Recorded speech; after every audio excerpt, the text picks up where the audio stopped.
Hello and welcome back to English Today.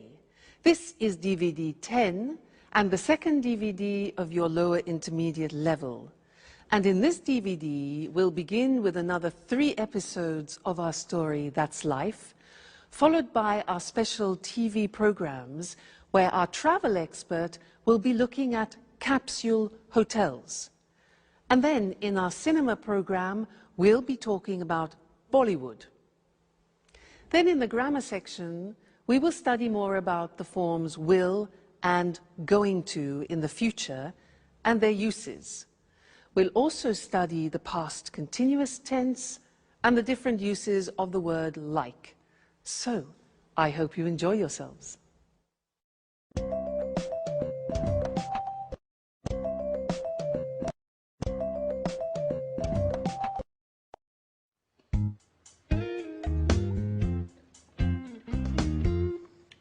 Alice, what are you going to do today?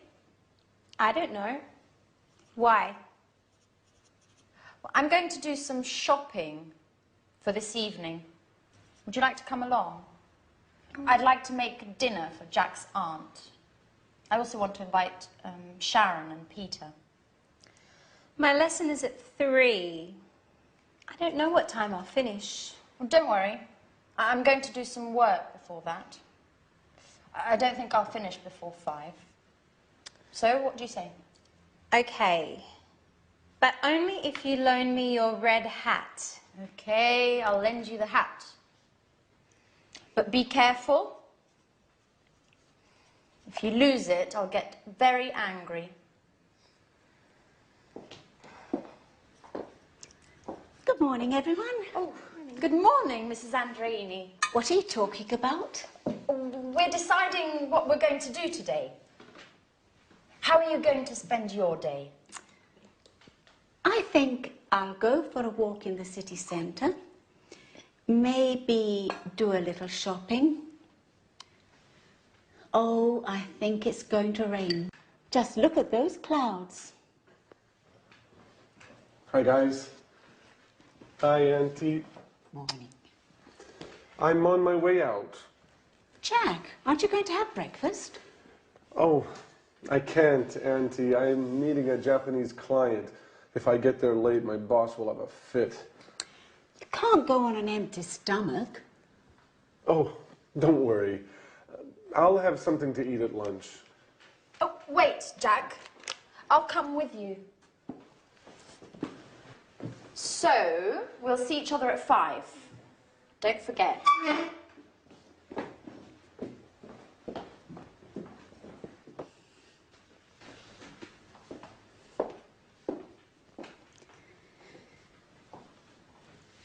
I'm worried about Jack.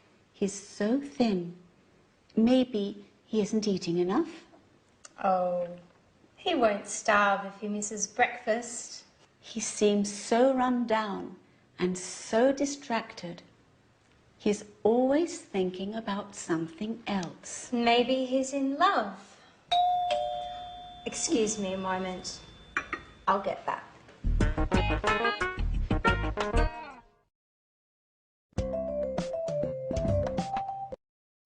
Hello and welcome back for another English language lesson on your live program.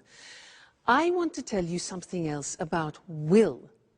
Remember that we learned will for snap decisions, like I'll buy it. Well, now I want to teach you another use of will which is very common for predictions. And I want you to watch this situation which is very typical of the use of will. Okay? Great. Good afternoon, ladies and gentlemen, and here is the weather forecast for the bank holiday weekend. In North Scotland, it will be very cold, with outbreaks of snow in the mountains. Temperatures will remain low as a cold front moves across the region. Now, in the north of England, it will be somewhat wet, as rain will move across the region until late into the night. So if you're planning on going walking, take some waterproof clothes with you.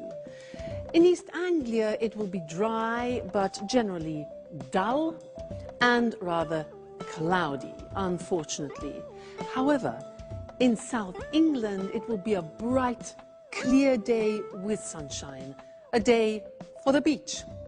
And in southeast England, in the morning, it will be foggy, but then it will clear in the afternoon and there will be a wonderful warm wind.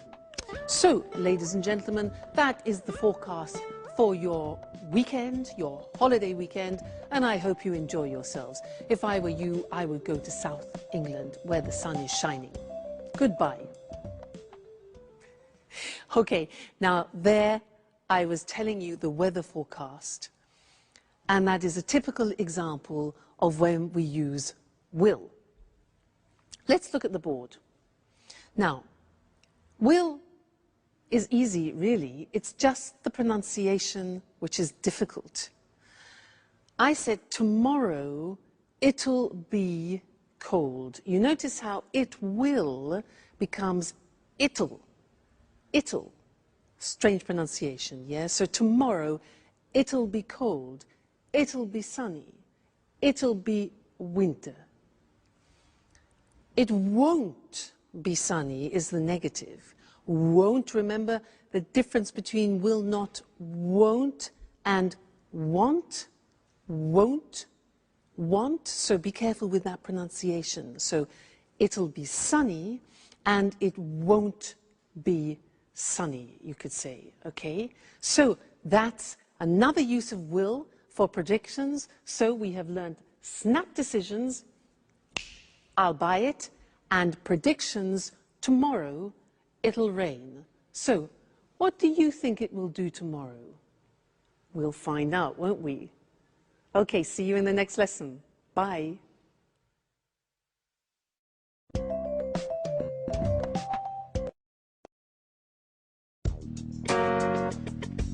Sharon, this is Jack's Aunt Carolina. It's a pleasure to meet you. I'm Sharon Evans. I live next door. Another woman, and very pretty, I might add. Let me guess, you're Jack's friend too? Who knows why my nephew prefers female friends? Excuse me, I have to go. Sharon, why don't you stay? You can get to know each other better. Sharon, I'm a little worried about Jack. He's so distracted these days.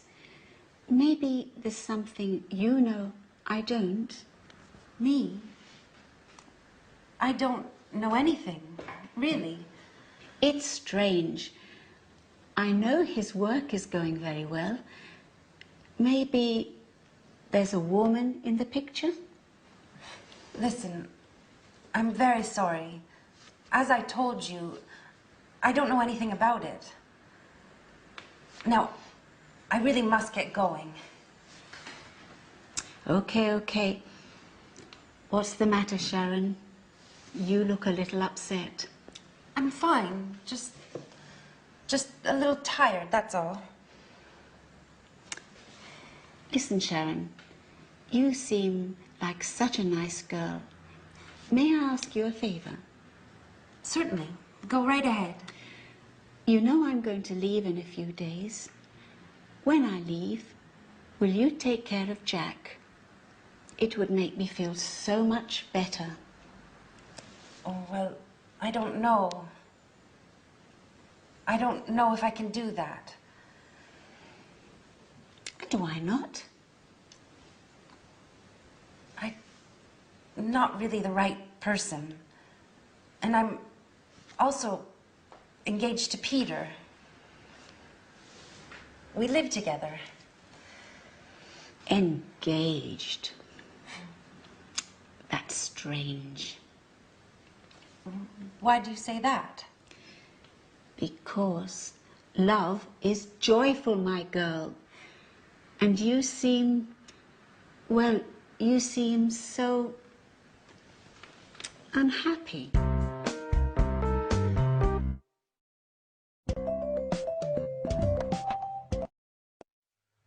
again and welcome back. Jack's aunt is like a walking X-ray, isn't she? Now, I want to look at going to with you again. Remember in the last lesson, some lessons ago, we learned going to for a future intention. You know, when I won it was 20,000 euro, I said, I'm going to have a good holiday. Well, I want to look at another use of going to now, which is for inevitable results. Let me give you an example.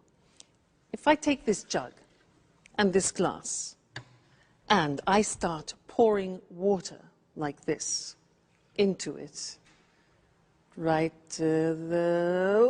I say stop, it's going to overflow. You can see it happening, and the result is inevitable. So this is another situation when we use going to. Let me give you some other examples. For example, let's think football.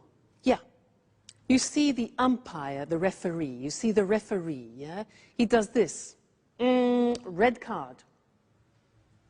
Inevitable result is he's going to send off a player. Red card. Look at this.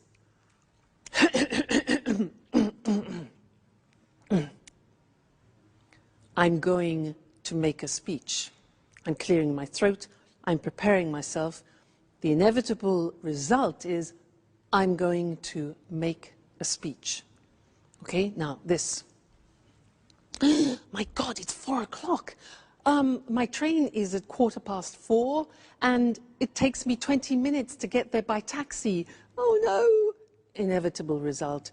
I'm going to miss my train. All right. One more example. Watch me.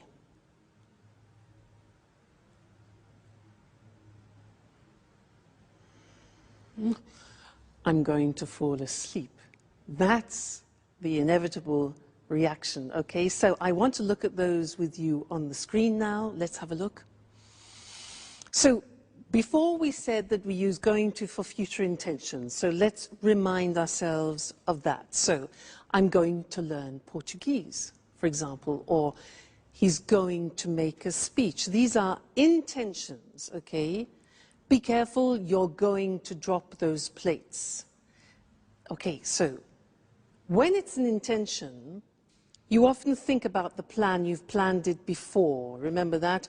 I'm going to go on holiday, I'm going to buy some beautiful plates. It's all planned and programmed.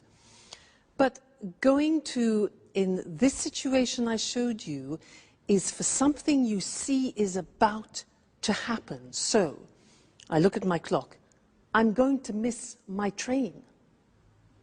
The referee's going to send him off the football pitch, for example. Be careful. You're going to lose the match in the football situation, for example. Okay? So these are all things that are going to happen. You see them, and it's inevitable. So you need to decide between the two situations, all right? Whether it's an intention or whether it's a predictable action or result. Now, an intention for you is you are going to be very good at English, okay? That's a future intention. Good. So that's going to, and I'll see you again in the next lesson. Bye.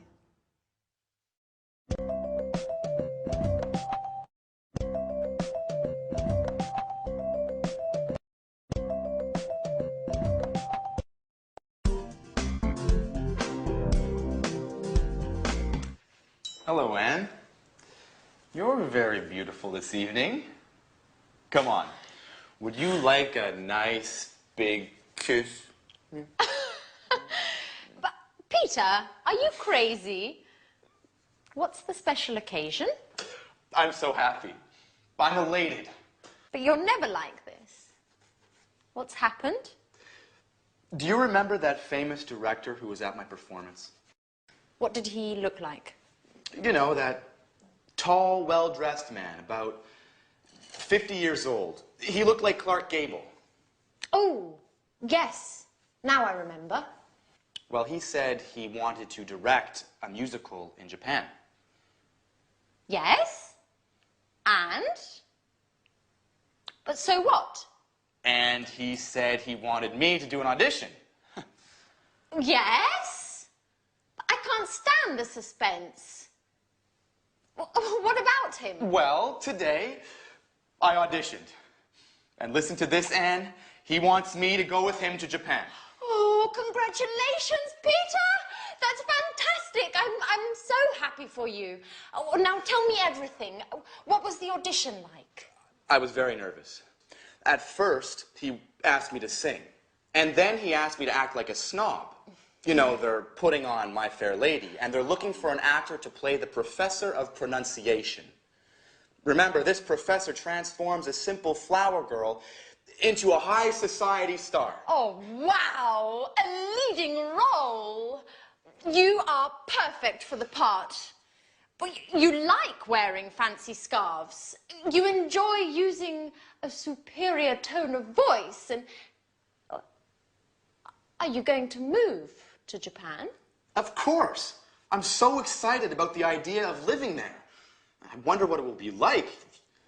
What does Sharon think about all this? Well, she doesn't know yet. You know, she's so moody.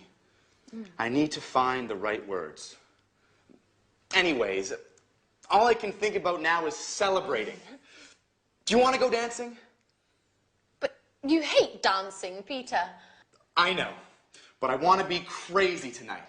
Put on your best dress. I want you to look like Sophia Loren. Hey, what's happening here?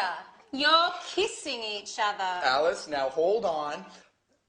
I'm leaving for Japan. For Japan? What are you going to do in Japan? I'm going to act in a great musical, My Fair Lady. That's amazing. And when are you going to leave? I don't really know yet. I think we're going to leave in 2 or 3 weeks, at the most. And what does Sharon think about this?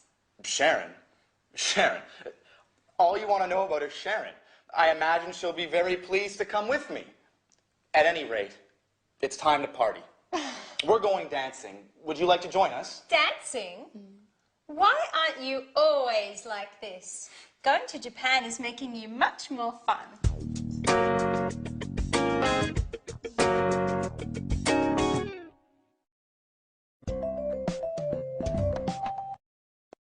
Hello again and welcome back to English Today for some more English lessons. Japan. Now that's an interesting destination, isn't it? Have you ever been there? No, neither have I. I'd love to go. Now, in this lesson, I'd like to do some revision about the simple past, irregular verbs. And I want to do a type of quiz with you. It's very simple, just to see if you can remember the irregular verbs, okay? I will say something, a phrase, in the positive form, in the past. Let me give you an example. I said that yesterday. Now, you have to find the infinitive of the past tense and formulate the question. So, I said that yesterday. What's the question? What? Remember, yeah, the auxiliary for the simple past is did. What did I? Now, said is the past tense of what? Say. Exactly. So, what did I say yesterday? All right, that's the quiz. I say the positive form, you make the question form. All right, let's start. Okay. I sold it yesterday. I sold it yesterday. When? Sold. When did I sell it? Okay, sell, sold. Next one. I met him on Monday. I met him on Monday. Met. So when? Yeah, okay. When did I meet him? When did I meet him? Very good. Next one. I came by train. I came by train. How? Came. Did I come? All right. How did I come? Very good. Next one. I had a problem. I had a problem. Be careful. I had a problem. What problem did you have? Remember, have always takes the auxiliary in the past tense and in the present tense. So, what problem did you have? Great. Next one. I bought it in England. I bought it in England. Where did you buy? Very good. Where did you buy it? Great. Next one. I found it on the bus. I found it on the bus. Where did you find? Found. Where did you find it? Good. Next. I thought it was good. I thought it was good. What did you think about it? Think, thought. What did you think about it? Great. Next one. He was at home. He was at home. Where? Be careful. Was. The verb to be, remember? An exception. Where did he be? No, you can't use the auxiliary with the verb to be. So, he was at home. Where was he? Okay, so don't forget that. The verb to be is an exception, doesn't use auxiliaries. Right, next one. I flew by British Airways. Flew. How did you fly?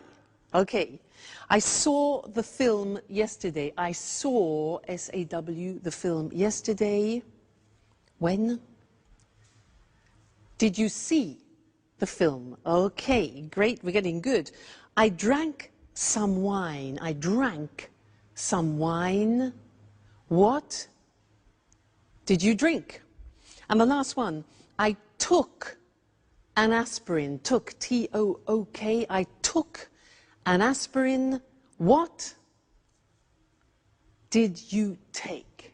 Fabulous. Let's go and look at those on the board now quickly, just to remind you also of the spelling, all right? So, I said that yesterday. What did you say? Said, infinitive, say. I sold it yesterday. When did you sell it? I met him on Monday. When did you meet him? I came by train. How did you come? I had a problem. What problem did you have? I bought it in England. Where did you buy it? I found it on the bus. Where did you find it? I thought it was good. What did you think about it? He was at home. Where was he? No auxiliary. I flew by British Airways. How did you fly? I saw the film yesterday. What did you see? I drank some wine. What did you drink? And I took an aspirin. What did you take? Great. You see, it's really just a question of practice. With the irregular past tense verbs, it's a question of memory and familiarizing yourselves with them. It will come with practice. Okay, great. So, see you in the next lesson. Bye.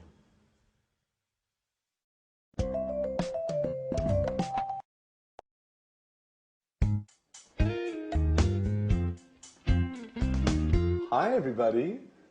Wow. I'm really pleased to see everyone dressing up like this for me. Ha ha. You'd like to be the center of attention, wouldn't you? Well, of course. And that color really suits you. And Alice, made up like that, you look much older. What's happening anyway? Why are you all so elegant? Did I forget something? No, Jack. We're going out to celebrate with Peter. He's going to play a role in a musical. And he's moving to Japan. To Japan? What does Sharon think about all this? She doesn't know.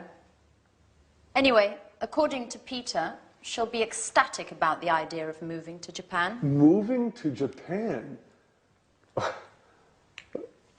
What does Sharon have to do with Peter's musical anyway? Well, you know how it is, Jack.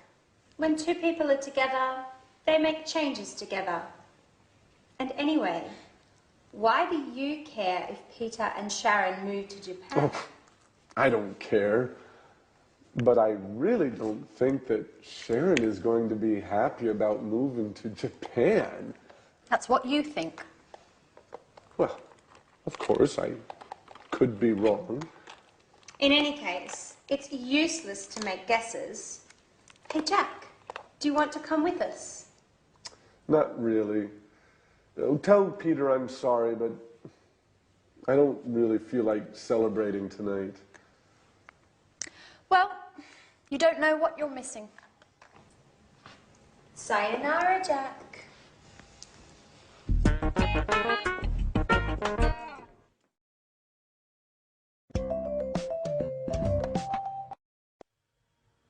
Sayonara. Do you know what that is in English? Well, it's hello, hi, howdy, how you doing, how's it going? Sayonara. In that episode, we heard 3 interesting uses of like. Now, Anne said, what did he look like? Peter said, I wonder what it'll be like. And Peter also said, would you like to go dancing? Interesting, hey? This word like in English is really very, very interesting because it has different uses and different meanings. And Mr. Monkey is going to help me explain them to you. Now, if I ask the question, what would he like to do? What would he like to do? Mr. Monkey, what would you like to do?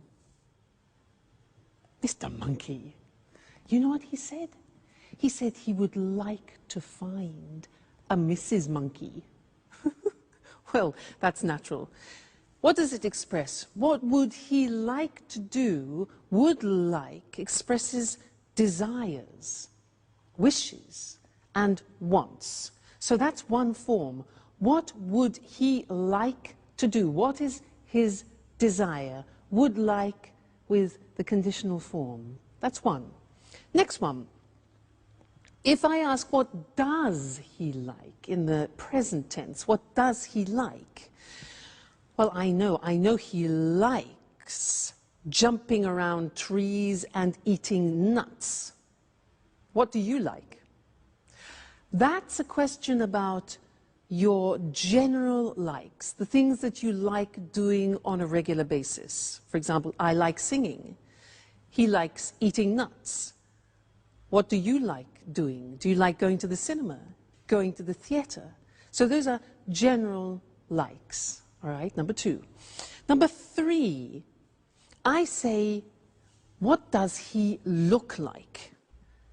The answer to that question is, well, he's got blonde hair, he's got a squashy nose, and he's got short legs. Sorry, Mr. Monkey. Now, what does he look like? We use, when we're talking about somebody's physical appearance, what does he look like? What does my boyfriend look like? Well, he's not too tall, actually. He's good looking, he's dark, he's handsome. All right, look like is therefore physical appearance. And the last one is if I say, what is he like? The verb to be with like, what is he like? Well, the answer with Mr. Monkey is he's kind, he's loving, he's generous, he's just gorgeous. So what is he like is the general impression about something. So that's 4 different uses of like. Very, very interesting.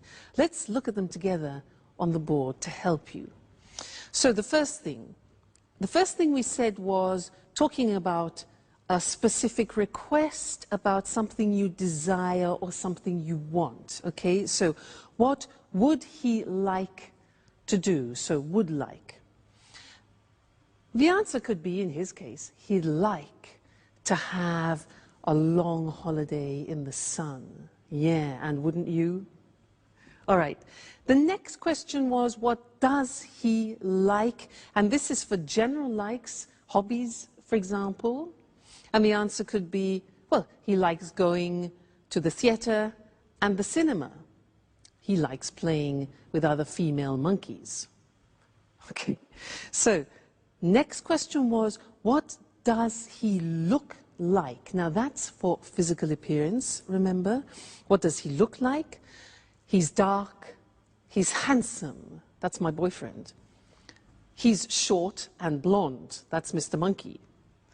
And then the last one is, what is he like? The verb to be with like at the end for general personality and character. So what's he like? Well, he's easygoing, he's very generous, he's friendly, etc. I want to draw your attention to one more question in English, which is often confused by people who speak other languages. The question, how is he, means only one thing in English. How is he, like how are you, is asking about somebody's general state of health, about how they're feeling. So, how are you? I'm fine, thanks. How is he is not about his appearance or his character, but about how he feels. How is he? He's fine. Or, well, he's a bit tired. He's a bit stressed. Okay? So, very, very interesting word, that like. And listen out for it, for the different uses, because you'll find it very useful. Won't they, Mr. Monkey? Yeah. See you soon. Bye.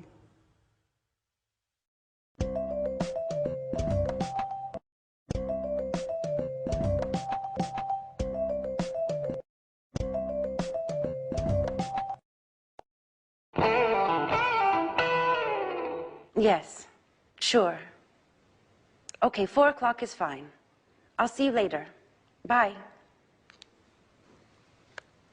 Who are you speaking to, Sharon? To the museum I sent my CV to. I'm going to have an interview this afternoon. Ah, great. But I really don't understand why you're in such a rush to find a job. You know very well I don't enjoy being a tour guide. Now, let's get back to us. Where were you last night? You didn't get home until 3 in the morning. I was out with Anne and Alice. Listen, Sharon, I have to tell you something very important. What's the matter, Peter? Is something wrong? Well, not really wrong, but yesterday, remember when I was waiting for you outside the gym? You saw that director, didn't you? The one who wants to put on a musical in Japan? Yes, that's the one. Well, he asked me to audition. And? Well, we had a meeting, and the audition went very well. It's a shame you weren't there. I was fantastic. Let me tell you what happened. Firstly, when I arrived, they were rehearsing the first scene of My Fair Lady. A girl was selling flowers in the street, and people were passing by without noticing her. Two men were watching the scene, laughing all the while. Then I sat down because I didn't want to interrupt anything. After that, all of a sudden, the director noticed me. He called out to me and asked me to play one of the roles. And here comes the best part. Finally, while I was singing, he interrupted me and he shouted, "Great, my boy! The part is yours." Can you believe it, Sharon? I got the leading part. I'm really happy for you, Peter. You should be happy for both of us. Why is that? Because we're going to leave for Japan in 2 or 3 weeks at the most. You'll come with me, won't you, Sharon? Japan? But how? This is such a surprise. I don't know, Peter. I certainly wasn't expecting this. What's the problem? A change will do us both good. What's keeping you here? You don't seem happy with your work. That's true. I wanted to change, but I certainly wasn't expecting this. This is so sudden. I'm completely confused.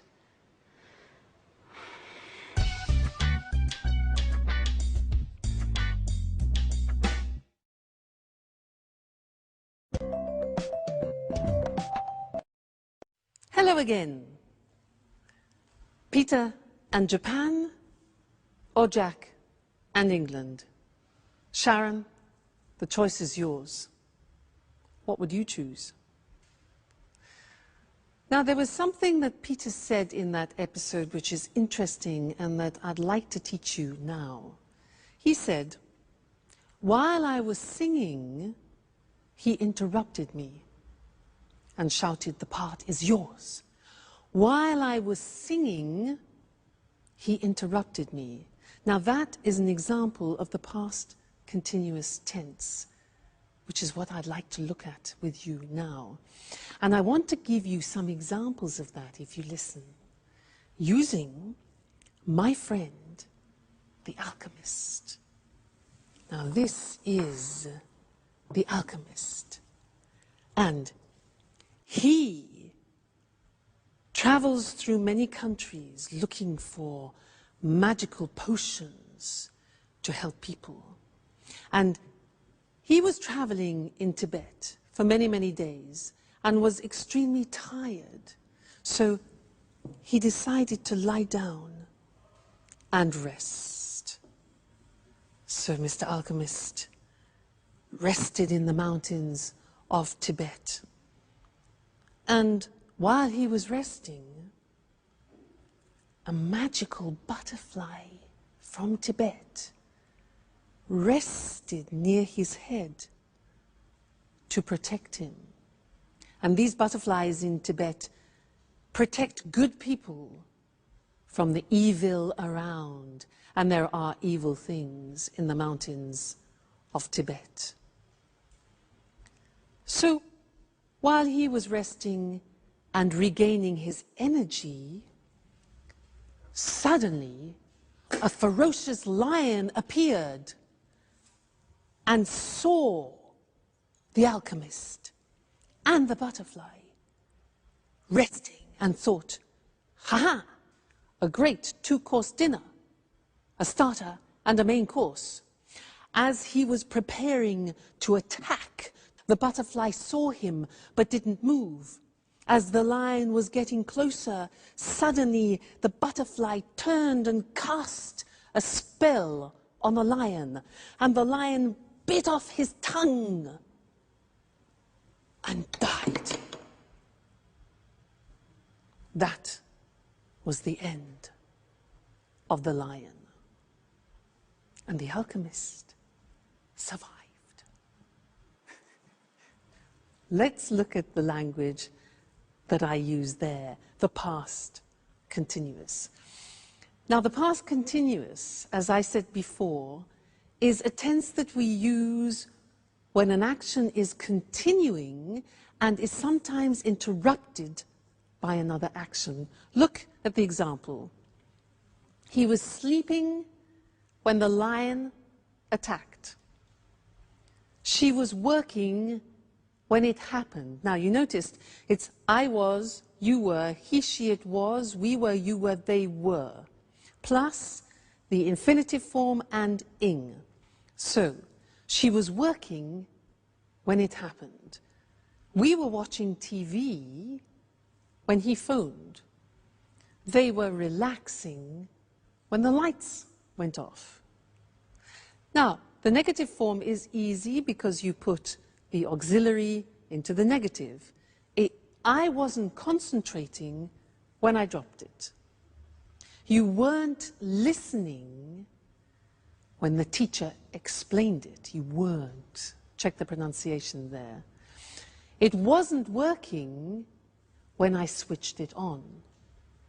The question form, you take the auxiliary and the subject form. What were you doing when he phoned? What were you doing? Where were you going when the news arrived? And who were they talking to when I saw them? Who were they talking to when I saw them? All right, so past continuous tense in order to describe actions which are continuing and can sometimes be interrupted. Or, for example, as I was telling the story, you were listening to me and learning the past continuous. Okay? Great, so that's the past continuous. Come back to the next lesson for some more new language. Bye.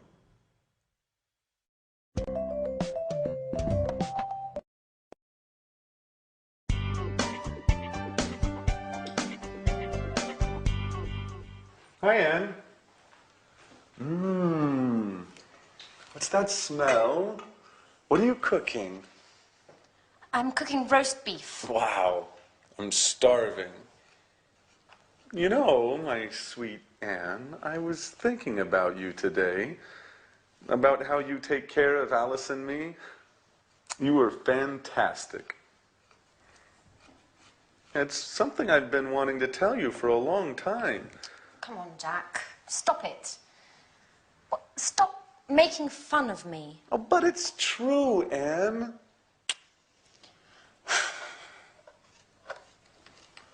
What's the matter? Why are you so nervous today? I know everything, Jack. I know all about you and Sharon.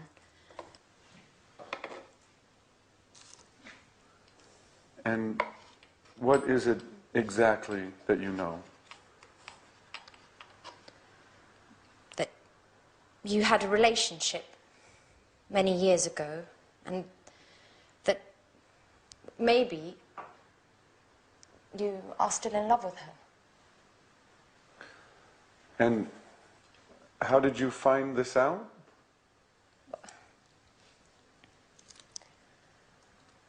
I was tidying up in the living room the night of Peter's performance when I saw your jacket. And I was taking it to your room when something fell out. It was a photo. A very meaningful photo. You were kissing her. So I spoke to Sharon. And what did she say? She told me everything. Tell me the truth, Jack. Are you still in love with her?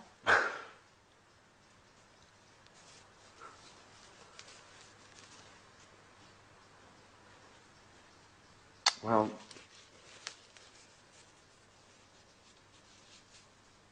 I have to admit that seeing her makes me feel... But, well, what about me, Jack? I thought there was something special between us. And there is, Anne. I care very much about you. But... Well, I thought we were just friends. Oh. Okay, Jack. I understand now. Wait, Anne, I didn't mean to hurt your feelings. Well, it doesn't matter, Jack. Just remember, Sharon is going to Japan.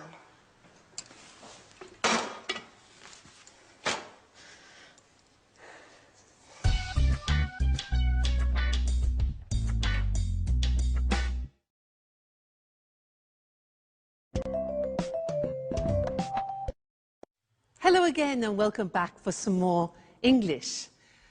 In that last episode, there were some interesting sentences. Jack said, "Why were you so nervous?" Why were you so nervous? This word so plus an adjective. And Sharon said, "This is such a surprise." Such. Those are the words I want to look at with you now. So and such.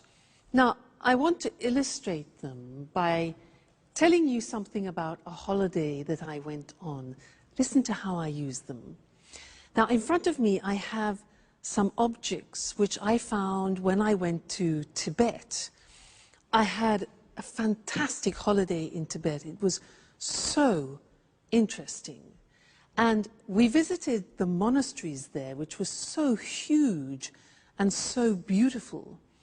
And inside the monasteries, we met some monks.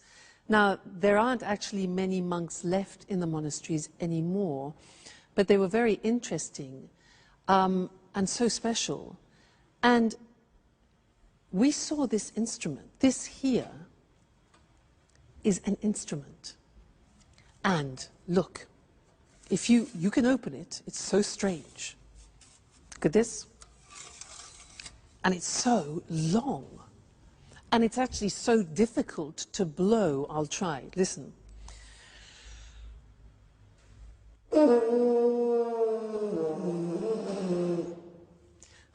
Well, when they played it in Tibet, it was much easier.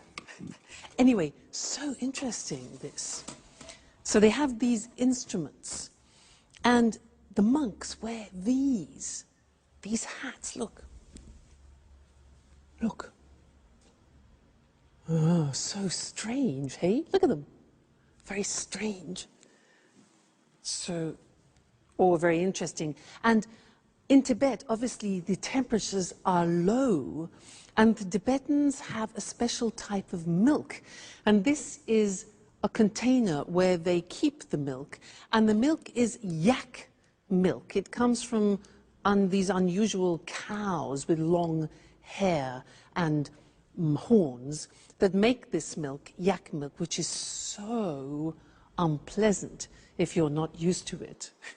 But anyway, it was such an interesting trip that I really recommend you should go and visit Tibet. Now, as I was describing Tibet to you, I was using both so and such. Let me show you how that works. So is usually followed by an adjective. The example is, Tibet is so interesting. Interesting is an adjective. So interesting, and it gives the impression of being very, extremely interesting, okay? We were so impressed by Tibet. So plus adjective.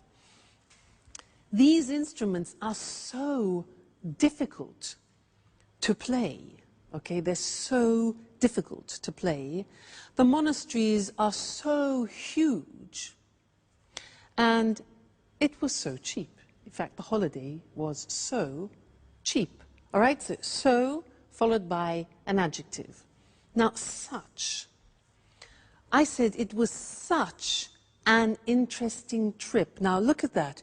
It was such is then followed by the noun, And if you have an adjective describing a noun, that goes before. So look, it was such an interesting trip. Okay, not easy. It was not a such interesting, but such an interesting trip. Another example, it was such a different experience. So such goes before the noun and its adjective. In the plural, look at what happens. They sang with such deep voices. Yeah, in fact, in Tibet, the monks, they sing in their boots. They sing, incredible sound. You notice in this example, we take out a or an, which is the indefinite article, and it becomes they sang with such deep voices. They wore such strange hats. All right? So and such. So we use with adjectives, such we use with the noun and its adjective. All right? So Tibet is so interesting. I recommend you go there for a trip. Okay. Great. Well, I look forward to seeing you in the next lesson for more English. Take care and keep practicing. Bye.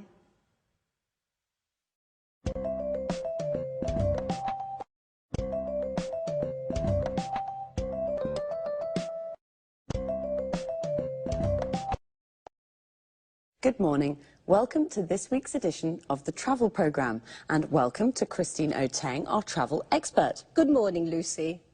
Well, Christine, statistics from the International Tourist Office show that Japan is the in destination at the moment for holidays. That doesn't surprise me. Japan's a fascinating country. Yes, I'm sure it is, but tourists do worry about high prices in Japan. It's true, Japan can be expensive, but there are ways to save money. Visitors can save on accommodation, for example. What do you have in mind? Well, I'm thinking of capsule hotels. There are lots of them in Tokyo and in other Japanese cities. What on earth is a capsule hotel? It's a low-budget hotel. It doesn't have bedrooms. Instead, it has capsules. You sleep in a capsule. This is a plastic box, 2 meters long, 1 meter wide and 1 meter high. Incredible. It sounds like a coffin. Yes, but they're more comfortable than a coffin. There's everything you need. A bed, a control panel for the light and heating, or air conditioning, a small TV near your feet, a radio, and an alarm clock. Don't tell me there's a shower too. Yes, there is a shower, but not in the capsule, though. You share showers and toilet facilities with other guests. And how much does it cost? About €25 a night. Capsule hotels are really for office workers who miss their trains home at night, but tourists can sleep there too. Amazing. And only €25. Do you think that an idea like that could work in Europe? Absolutely. In fact, there's at least one capsule hotel already in London. Does it have capsules too? No, it doesn't. There are traditional rooms, but they're very small. They're about 7 square meters. Many of them don't have a window, and there isn't a wardrobe, just 2 coat hangers. You need to pay extra to watch TV and to have your room cleaned. But there is a double bed and an ensuite bathroom with a shower, toilet and wash basin. And how much does it cost in London? A room costs about €40 a night. But if there's a lot of demand, the room can cost more. You see, the hotel uses the concept of low-cost flights.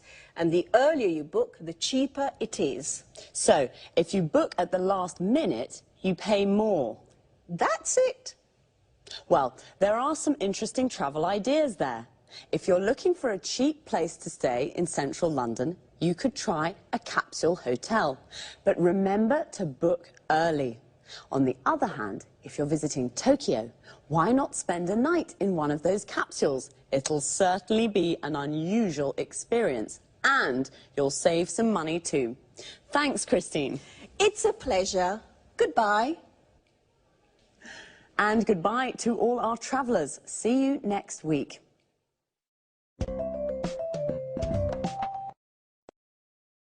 Christine said Japan is the in destination at the moment. We say something is in when it's fashionable and popular. We can say green is in, or green is the in colour. This means that it's a popular colour at the moment. And did you know what a capsule hotel is? I didn't. It's a low-budget hotel with capsules instead of rooms. Low budget means it doesn't cost very much, so a low-budget hotel is cheap accommodation. Remember, accommodation is the place where you sleep. How much does it cost? This is the question you ask when you want to know the price of something.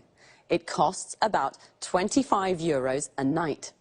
Notice we say the price of a hotel room, about €40 a night. We use about before the price to indicate that it isn't exact. It could cost a little more or a little less. And we say €40 a night. This means for one night. In London, the earlier you book a room, the cheaper it is. To book means to reserve. So you should book early. This means you should reserve the room as soon as you can, because if you book at the last minute, it's more expensive. At the last minute means very late, just before you leave. So now let's look at some hotel vocabulary. A double room is a room with a double bed, a bed for two people. A single room is a room with a single bed for one person. Usually in a hotel room, there's a wardrobe, the place where you put your clothes. An ensuite bathroom is a private bathroom for your use only. In low-budget hotels, you often have to share the showers and toilet with other guests. Guests are the people who stay in a hotel. To share means that it's not only for you. When it's cold, you use the heating to make a room warm. In summer, when it's hot, you use the air conditioning to make a room cool. That's all for this time. Take care and see you next week.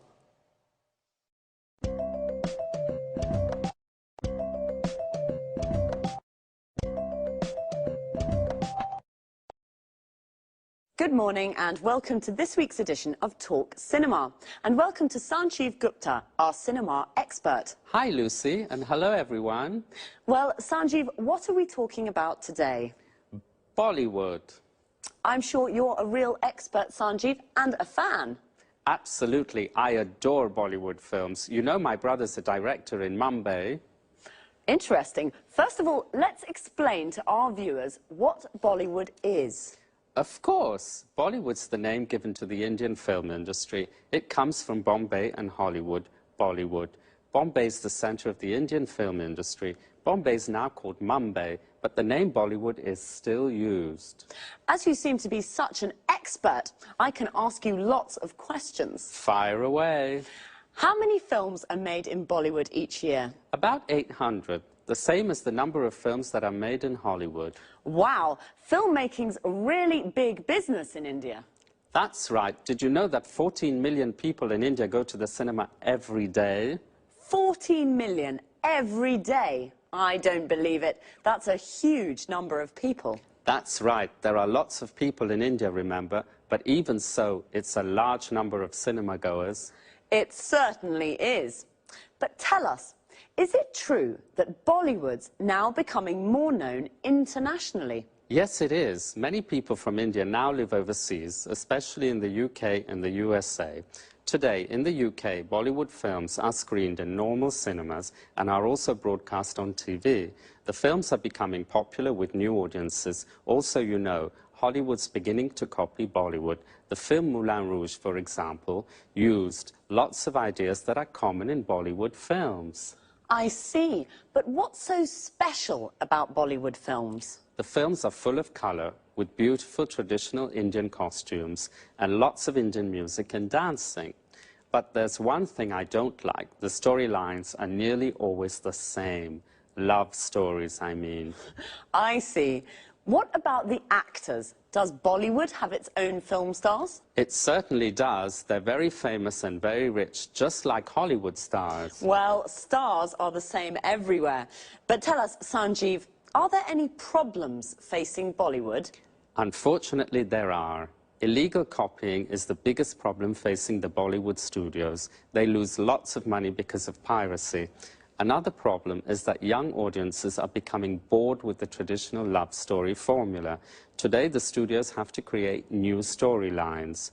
A typical new film is the one that is set in a call center in Mumbai and follows the lives of 6 young Indians working there. Did you know, Lucy, that many young Indian graduates now work in call centers? They answer calls in English from customers in the US and the UK. Yes, I have heard of the new call centres in India. So the film mirrors real life. It sounds fascinating. Well, Bollywood's booming and is becoming more known internationally. The stories are rather similar, love stories. But some new, interesting storylines are creeping in, right, Sanjeev? Right. Thanks, Sanjeev, and goodbye. Goodbye. See you again next week for another edition of Talk Cinema.